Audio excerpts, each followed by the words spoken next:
మనం ఫ్రంట్ పార్ట్‌లో ఇలా స్టార్ నెక్ తీసుకున్నా, ఏ నెక్ తీసుకున్నా మనం ఇలా బార్డర్ ఎలా అటాచ్ చేసుకోవాలి అని అడుగుతున్నారు కదా! నేను ఆల్రెడీ ప్రిన్సెస్ కటింగ్‌కి, క్రాస్ కటింగ్ కూడా చూపిచ్చాను. ఇప్పుడు మళ్ళీ చూపిస్తున్నాను చూడండి.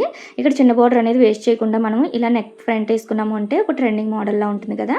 ఇలా మెయిన్ పీస్ పై వైపున లైనింగ్ పెట్టేసుకోండి. నెక్ 2 ఒకటికొకటి ఎదురు బొదురు ఉన్నాయో లేదో చూసుకోవాలి. ఇలా చూసుకున్న తర్వాత పాదం ఖర్చు అనేది స్టిచ్ వేసుకోండి. కార్నర్‌లో మాత్రం పర్ఫెక్ట్‌గా రావాలి. ఈ స్టార్ నెక్ ఎలా డ్రా చేయాలి ఏంటి అనేది మన ఛానల్‌లో ఆల్రెడీ ప్లేలిస్ట్‌లో ఉంటాయి. బ్లౌజ్ కటింగ్ వీడియోస్‌లో చెక్ చేయండి.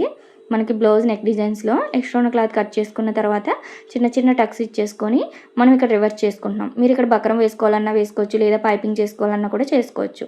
ఇలా మొత్తం రివర్స్ చేసుకున్న తర్వాత పైనుంచి ఇంకొక స్టిచ్ వేసుకోండి, స్టిఫ్‌గా ఉంటుంది. నేను ఇక్కడైతే ఆల్రెడీ బార్డర్ వేస్తాను కాబట్టి ఇంక బక్రం ఏం వేయలేదు. మీరు ఇక్కడ పైపింగ్ కూడా చేసుకున్నా కూడా లుక్ చాలా బాగుంటుంది. నేను ఆల్రెడీ పైపింగ్ చేసి ఎలా వేయాలో కూడా చూపించాను. ఈ వీడియో కిందనే లింక్ ఇస్తాను, చెక్ చేయండి. ఇలా రెడీ అయిపోయింది కదా! ఇప్పుడు చుట్టూ మెయిన్ పీస్‌ని లైనింగ్‌ని అటాచ్ చేసుకొని ఎక్స్ట్రా ఉన్న క్లాత్ కట్ చేసి పెట్టుకున్నాను. ఇలా 2 పీస్‌లు రెడీ చేసుకోవాలి. ఇలా రెడీ చేసుకున్న తర్వాత మీకు బార్డర్ ఎక్కువ ఉంది అనుకోండి, ఒక సైడ్ మాత్రమే మనకి కనిపించే వైపు వేసుకోండి. లేదు 2 సైడ్ వేసుకుంటాం బార్డర్ ఉంది అంటే 2 సైడ్ కూడా వేసుకోవచ్చు. మనం స్టిచ్ చేయకముందే ఈ సైడ్ పీస్ అనేది అప్పుడు బార్డర్ వేసుకోవడం వల్ల మనకి ఖర్చులోకి వెళ్ళిపోతుంది ఎక్స్ట్రా అనేది. అర్థమైంది కదా! ఇలా మనము ఫోల్డింగ్ చేసుకుని బార్డర్ ఎక్కడి వరకు ఉందో అక్కడి వరకు నెక్ కరెక్ట్‌గా చూసుకుంటూ మనం ఇలా క్రాస్‌గా కొద్దిగా క్రాస్ వచ్చేలా పెట్టుకుంటే లుక్ బాగుంటుంది. రౌండ్ తిరిగినట్టు ఉంటుంది. ఇప్పుడు ఈ ఎక్స్ట్రా అనేది కట్ చేసుకోండి. మనకి ఎక్కడి వరకు కావాలి అనేది కొంచెం ఎక్కువ ఉంచుకొని కట్ చేసుకోండి. ఇలా కట్ చేసుకున్న తర్వాత మళ్ళీ ఇటు సైడ్ కూడా మనకి కోరంచు ఉంది కదా! దాన్ని కూడా కరెక్ట్‌గా మనకి బార్డర్ వరకు కూడా ఫోల్డింగ్ చేసుకొని ఇప్పుడు పైనుంచి ఇంకొక స్టిచ్ అనేది వేసేసుకోవడమే. మనం ఎక్కడ కూడా కుచ్చుల కింద ఏం పెట్టక్కర్లేదండి. మనకి మరీ క్రాస్ రాదు కాబట్టి సరిపోతుంది.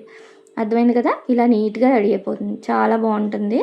చాలా ఈజీగా కూడా వేసుకోవచ్చు. బార్డర్ అనేది కూడా వేస్ట్ అవ్వదు. మనకి లుక్ కూడా గ్రాండ్‌గా ఉంటుంది. ఇలా మనము 2 సైడ్ వేసుకోవడమే.